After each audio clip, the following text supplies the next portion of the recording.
In this video, I'm going to attempt to beat Baldur's Gate 3's hardest difficulty without leveling up. This presents a lot of different challenges. I barely have enough health to survive a slip and fall in Greece. My spellcasting can, at best, be described as a two-pump chump, and it'll just keep getting worse and worse as I progress through the game. I'm going to do this challenge one act at a time, so you can avoid spoilers and watch when you're ready. This video will only show Act 1 gameplay. I decided to make my main character a wizard, so I can learn a ton of spells and be prepared for any situation. And I chose Githyanki as my race so I can give myself proficiency in all charisma skills every day and talk my way out of bad situations that would have otherwise left me dead on the ground. Plus, I'm pretty sure the Spectral Mage Hand is going to come in handy at some point. Also, this video is not going to be about skipping the game. There will be parts where I avoid fights, but in general, I'm not planning on trying to just skip past all the content to technically beat the game. I want to actually play and beat the game, although you should definitely expect to see some ridiculous or cheesy strategies along the way. I know this might sound dumb, but I decided to keep my intelligence as low as possible so I could get points into as many other attributes as I could. This will make me extremely weak early on. I'm barely smart enough to remember one spell at a time, but don't worry, I have a plan. On the prologue ship, I'm going to grab everything that isn't nailed down. I'll need as many supplies as possible if I want a chance at beating the game at level 1.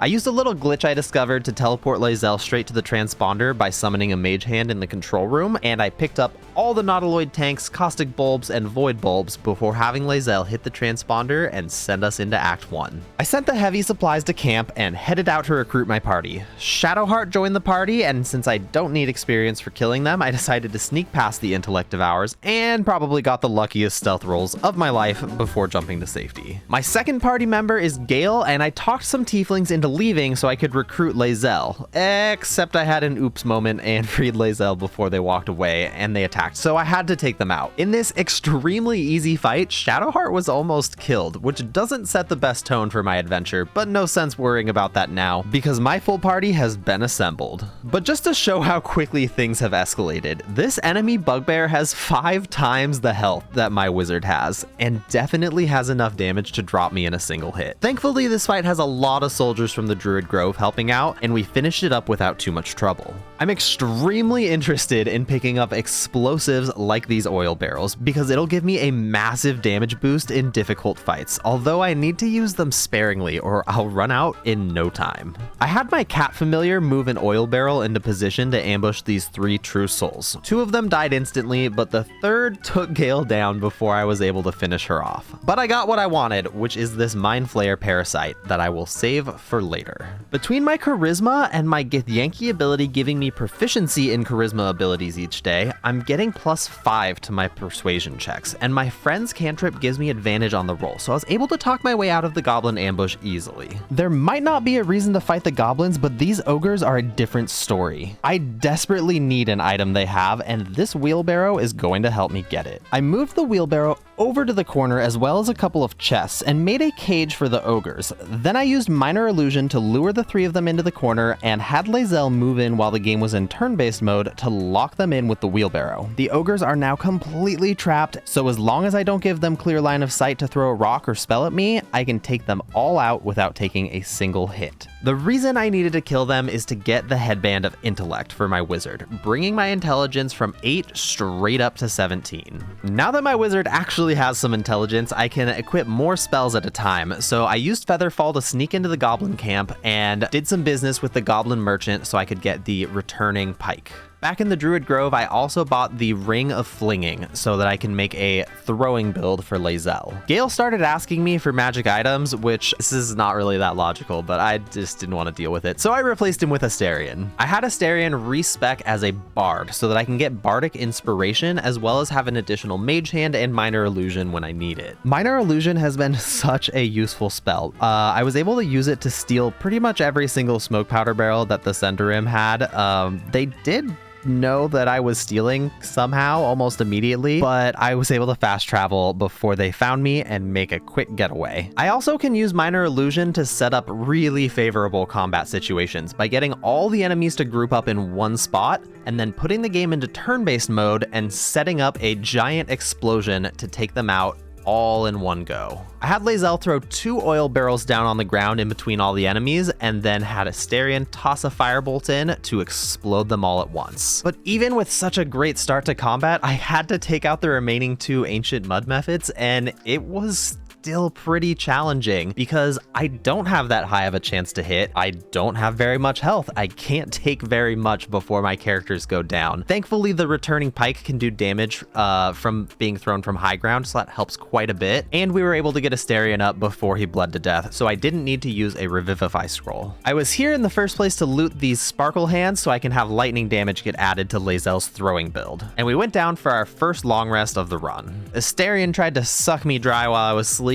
but that helps quite a bit because now I have access to his vampire abilities. Back at the Goblin Merchant, I grabbed the gloves of archery so that I could have a little bit more consistent damage coming from my wizard, because I'm just going to use my dexterity and ranged attacks for the majority of my damage. Inside the Goblin camp, there are 3 enemies that have Illithid parasites, and I want to get all of them because they definitely have a lot of power that's going to help me later on in this run. I talked my way in so I could get set up as favorably as possible before declaring war on the Goblin camp. I sent Lae'zel up to the high ground and had her run over and pick up this gilded chest, which I promptly sent over to my wizard so they could set it up at the bottom of the ladder, making it inaccessible to be climbed. The game kind of actually glitched out and it made the chest turn invisible, but it is still there. You can't get to the ladder. I grouped up all the goblins underneath the chandelier by using minor illusion so that Lae'zel would be able to break the chandelier and do a massive amount of damage to start the fight. I had her fire her longbow at it and took the game out of turn-based mode so it would fall, and it did so much damage. It actually butchered them. Now that I'm up at high ground and there's not very many goblins left, it's not going to be hard at all to take the rest of them out by throwing my pike down at them. Especially since these pike throws do an insane amount of damage from high ground, because they get their base damage, they get falling damage from up high, and they have lightning damage procs coming in from my gloves. In the next fight, there were quite a bit more goblins, but I put a chest at the top of every ladder on the rafters in this room, so none of them could climb up to me, and they occasionally got line of sight to land an attack on me, but for the most part, they weren't able to hit me, and I was just dropping bombs down on them until the fight was over. Dror Ragzlin even made the mistake of standing too close to the spider pit, and the falling pike managed to knock him back just a little bit down into the bottom, killing him with fall damage. My final target was Minthara, and I wanted to knock her into the pit and only realized later that that would have been terrible because I wouldn't have been able to loot the Illithid parasite that I was here for. So thankfully she didn't fall in, and we started firing at her from high ground, did a ton of damage, and I brought my other party members into the fight to finish her off. I looted the Mind Flayer parasite, and that brings my total up to 4. I also raided the entire stash of fire wine barrels and smoke powder barrels that the goblins had, so I'll have those for later. I started heading down to Auntie Ethel's house because there's 2 items that I'm going to need to get from the hag. Thankfully, I succeeded on a check that revealed the whole area to be a swamp before talking to Auntie Ethel, so I was able to lure these red caps all into an explosive barrel ambush. The initial blast killed 2 out of the 4 of them, and that's actually a good thing. It means that I'm not overusing my explosive barrels, because I really want them to last as long as possible because enemies are getting more and more health, which makes it require more and more explosives to take them out. I finished off the final red cap with Astarion's vampire bite, and we headed over to talk to Auntie Ethel. Ritual spells are spells that you can cast without using a spell slot when you're out of combat. So I used Longstrider on all of my party members, and I also used Jump on my party members, so we would be able to sneak past all of Auntie Ethel's masked slaves. Then we used Featherfall to jump all the way down to the heart of the hag's lair. I had Shadowheart cast Sanctuary on my wizard so that she would be safe against most types of attacks, and then I just had my wizard walk right up to start talking to the hag. She wasn't very happy about the fact that I was in the heart of her lair, and she summoned all of the reinforcements that I had snuck past to aid her in the fight. At this point, you might be thinking, Fracture, you messed up. You should have taken them out before going down there, because then she wouldn't have anything to summon to help her. However, I wanted her to summon them because I didn't want her to use Hag's trickery and make a bunch of copies of herself. I need to know which one is the real Hag so I can take her down in a single turn. happen. I snuck Lae'zel past the fight and sent her into the mushroom circle so that I could have her return to camp and grab my fire wine barrels and nautiloid tanks. Then after shuffling those across a couple party members' inventories, I got them over to my wizard and I set up a massive explosive trap all around the hag. There's 4 fire wine barrels and 4 nautiloid tanks. Then I just had Asterion come in with a firebolt and I blew the hag up, dropping her down to 15 HP. She did receive a heal from one of her mask slaves, but she was below 30 HP when her turn came, which ended the combat and allowed me to extort her for a little bit of her hair. This gives me a permanent +1 bonus to a stat, and I chose Strength so that I can have Lae'zel's throwing build be as powerful as possible. It was kind of annoying though, I had to fight all of her mask slaves after she left. The first one got knocked back by a pike throw right off the edge, instantly killing it. The second one was shoved off the edge by Shadowheart, instantly killing it. The third one shoved off the edge by Shadowheart, instantly killing it. And the fourth one shoved straight off the edge by Shadowheart, instantly killing it. We took some damage while we were trying to get it all set up, but nobody died, so I didn't waste any Revivify scrolls, and I got the Bitter Divorce Wand, which allows me to bring back to life Connor, which is Mayrina's dead husband. And now I have a zombie friend that I can summon on demand to help me in the future. It's time for me to make my way to the Underdark. So I headed down through the well before casting Jump and Featherfall on myself and flipping the game into turn-based mode. So I was able to sneak past all of the enemies down here that really there's no upside to me fighting them. I don't think they have any loot that I need, and I don't need experience because I'm not leveling up. I kind of risked it to see whether or not the enemy would turn and look at me, and thankfully it just kept staring at the wall, so I was able to sneak past without fighting anybody. I left my party members behind, so it would be a little bit easier for me to do the stealth part, and I jumped down into the hole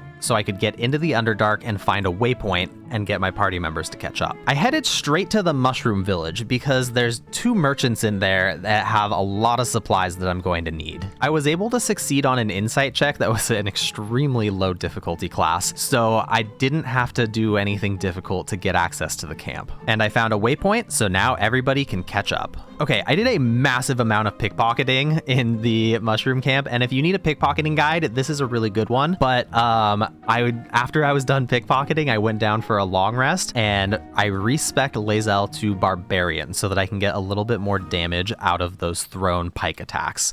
I also had Lae'zel eat Auntie Ethel's hair, so she has 18 strength. Over at the Wizard's Tower in the Underdark, I was looting the whole thing just to get as many supplies as I could, but really the main thing that I came to the Wizard Tower for was going to be the Chest of the Mundane, which has a bunch of magic items in it, but really the important thing about it is that I can store anything inside of it and it changes those items into something that has a much lower weight, basically a bag of holding. I decided to use my first Illithid worm on my wizard to make it so that my first ability check against any target has a bonus equal to my proficiency bonus, which isn't ever going to go up because I'm not leveling, but it's at least a +2 to every ability check.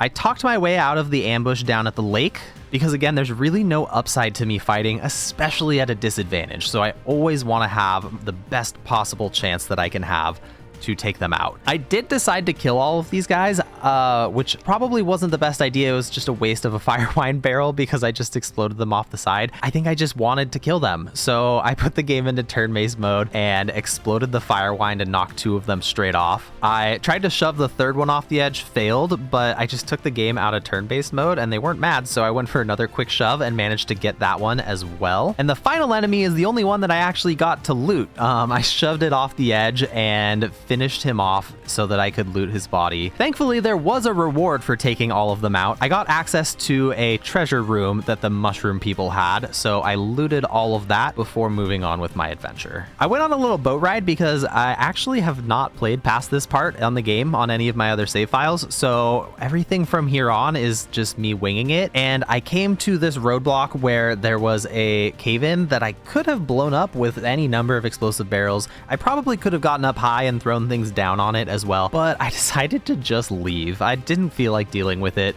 so I just headed out, and we're going to go the Githyanki way instead and head to the Githyanki creche. We talked our way out of the fight here, and a lot of the rest of this video, I'm going to be catering towards Lae'zel and doing what Lae'zel wants to do. There's going to be a couple exceptions, but we moved on and completely ignored the warning that said it would be bitterly difficult. At the creche, the Githyanki were on high alert, and I decided that a stealthy approach was probably going to be my best bet here. So I headed through a broken window, and a kobold just came running out the door at me, and I just panicked when I saw the sightline and jumped back out, but he falls asleep right away, so there wasn't any cause for concern, but I didn't know that, so I took off running. I know this is going to sound weird, but playing through the game for my first time at level 1 was actually kind of cool because I didn't have to worry about gaining experience, so I got to actually play it the way that I wanted to. I've always really enjoyed using stealth to get past obstacles, but the feeling of leaving experience behind just normally makes me just feel sick to my stomach. But this challenge gave me the freedom to do whatever I wanted. Within the artifact, a feeling stirs. Uncertainty. Your curiosity is getting the better of you. Stay away from the Githyanki. Well, I've already made the decision to just do whatever Lae'zel wants within limits, and I'm just going to ignore the warning and go in. But I am going to maybe sneak past as many as I can to see if I can avoid any conversations that would set me off on the wrong foot. I used my dear friend Minor Illusion to lure all the Githyanki up to the top, and I switched the game over to turn-based mode so I could sneak past all of them without the need to have any kind of conversation. I don't know how the conversation would have gone, but I don't need to know because I got all the way past them, opened the door, moved through, and shut it behind me once me and Lae'zel had both gotten in. Once inside, nobody seemed to care that we were in there, and we even found a waypoint so I can bring my party members in later if I want to. And we found the infirmary, and that's where the device is that Lae'zel's looking for. That's supposed to be able to cleanse her of her illithid worm. There were also a bunch of Mind Flayer parasite specimens in this room, so I picked up all 3 of them so I will be able to evolve my characters later as needed. My time has come. I gave Lae'zel the go-ahead, and she hopped into the device to get her illithid parasite cleansed. It was looking pretty questionable though, so I decided to go for a wisdom check to try and figure out more about the device, but I was really worried I was going to fail it. So I had my party members come in because Shadowheart can cast guidance and Astarion can use bardic inspiration, so I'll have better dice rolls. I really don't want Lae'zel to die, especially since she's the one that ate Auntie Ethel's hair, and I can't get that back. The wisdom check necessary to succeed was 21, which it's a good thing I still had my bliss spores from the mushroom colony when I helped them because I barely was able to get a 22 and pass the check. I discovered that the device was going to kill Lae'zel, so I decided to do a persuasion check to tell her exactly that, and it was also a 21 difficulty check, so I used my friend's cantrip on her to give myself the best chance of succeeding on that, and I got a 24. What? Subscribe!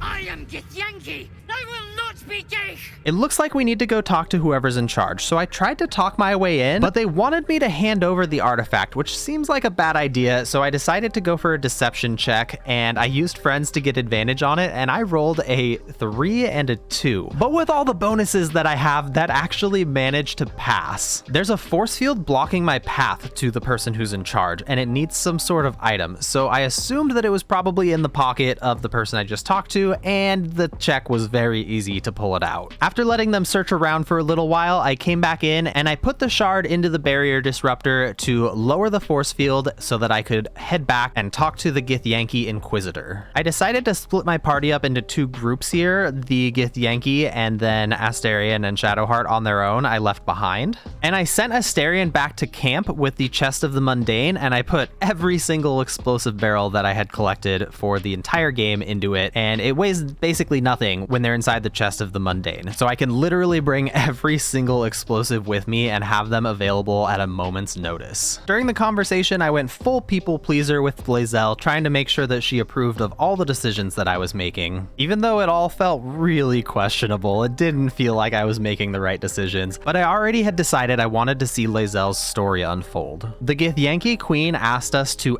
go inside of the artifact and destroy the dream visitor that we've been having. This is where I drew the line line, I did not want to destroy the Dream Visitor because it seems like they are the only thing keeping us from turning into a Mind Flayer, so I didn't want to risk it. I assumed the game wouldn't have just ended or anything, but I went back to Lae'zel and I told her that she was being lied to, and she wanted me to open my mind and show her the memories, so I did, and she seemed to like that, even though she also didn't seem to like the decisions that I had made. But it said Lae'zel approves, so I'm gonna call that a win. The Dream Visitor told me that as soon as we got back to the real world, we were going to be attacked and they were going to try to kill us. So I did everything that I could to be prepared for that fight. And everything that I could was pretty much just casting Sanctuary on Astarion and making sure that all of the explosive barrels were out of the chest so that I would have easy access to them, and hopefully Astarion won't get killed since enemies won't be able to directly target him. This is by far going to be the hardest fight of this video. The enemies that I'm up against are on so much of a different level than we are. They can kill us in pretty much one hit unless they miss or we save against their spells, and they have so much health. It would take way too long to kill them using conventional means. And this is why we have collected so many explosives throughout the run. I put an oil barrel on the ground and threw my boots at it to break it. Then I pulled a candle out of my inventory and put it onto the oil to light it all on fire. And I'm going to use this flaming surface to set up an insta-kill on 3 enemies at once. I took out some of the void bulbs that I collected on the prologue ship and I put them on the ground and then moved them into the fire surface so they would manually detonate and pull the enemies together. But I didn't quite position it correctly on the first try and I didn't get one of them in the back, so I had to use a second void bulb and pull them all together, and this time it was perfect. Everybody was nice and tightly grouped. Now what I need to do is I need to set up a bunch of explosive barrels. So I put a chest down on the ground as like a staging area basically, and I moved a bottle of water into the fire to put some of the fire out so I'd have a safe place to put the barrels down. And then I just slowly moved all 8 of the smoke powder barrels that I had onto the enemies so that it would be a massive detonation when I finally was ready, and hopefully I would be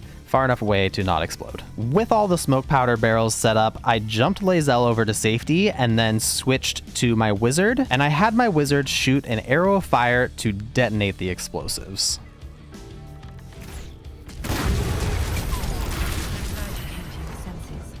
Now leave before the others come for us.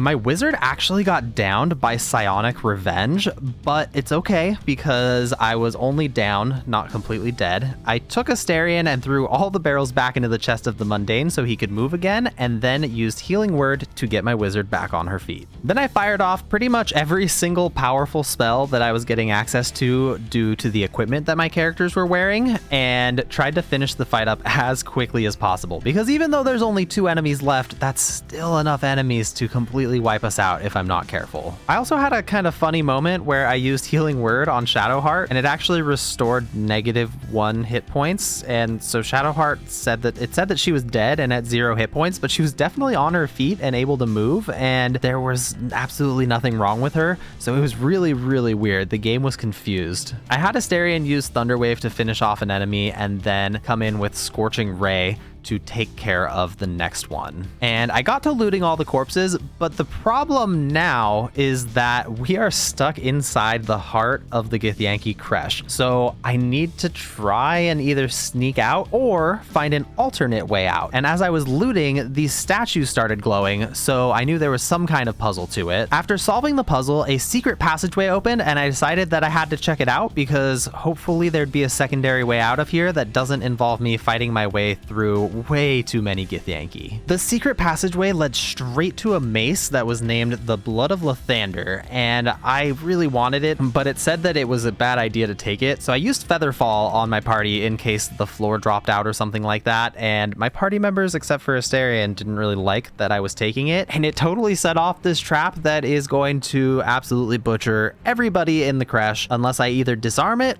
or manage to escape. Then at least I can survive. My characters don't do enough damage to be able to destroy any of the things that are arming this device, and this mace is so good. It's definitely going to be useful, if anything, just for the level 6 spell that it lets me cast. I was able to cast Leap on myself to jump out of the trap that I was in. I could just barely get up onto the ledge. I tried to shoot and do damage to the machine to see if it was even possible, and there's no way. My characters are not going to be able to do enough damage damage, so we took off running. I managed to get all of my characters to safety right in time for the entire Githyanki creche to explode. I told Lae'zel that we should have been more careful. Yes, but mostly you. It says Lae'zel approves, so I'm gonna call this one a win. There were some undead enemies blocking my path, so I lured them out of position with minor illusion and had them get into combat with just my wizard before having the rest of my party sneak past, and we managed to get to the door leading to the shadow-cursed lands, which is going to be bitterly difficult for a party of my level. But what do you think? Do you think I'm going to be able to make it through the whole game, or am I going to get stuck at some point and not be able to progress? When I finish Act 2, you should see it right here, but until then, you'll see one of my other videos that you should totally watch because it's probably amazing. Bye!